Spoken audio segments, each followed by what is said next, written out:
কোনো ব্যাপারে দুঃখ পাইছেন মনের ভিতরে, এমন এক দুঃখ পাইছেন, আহা এটা আল্লাহ কেন দিল, এই যে এক পরিবারের 6 জন 7 জন মারা গেল, আমার সন্তান মারা গেল, অনাকাঙ্ক্ষিতভাবে আমার স্ত্রী অ্যাক্সিডেন্ট হয়ে গেল, আমার বাড়িটা এই হলো সে হলো, আমার এমন ক্ষতি হয়ে গেল। তো আপনি যে আঘাতটা পাইলেন, আর আপনার তো কেউ না থাকলে একজন আছে, তিনি কে?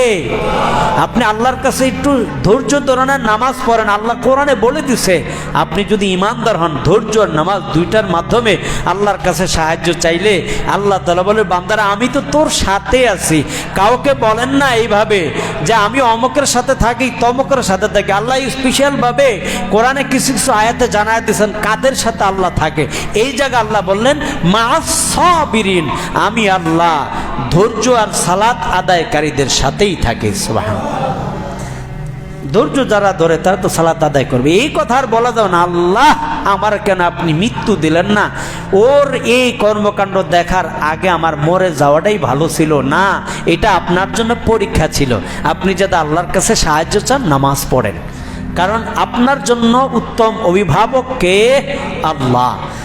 এখন এই জন্য আমরা বলি না, নি'মাল মাওলা ওয়া নি'মান নাসির, হাসবুনাল্লাহু ওয়া নি'মাল ওয়াকিল। আল্লাহ আমাদের জন্য যথেষ্ট, তিনি আমাদের উত্তম অভিভাবক।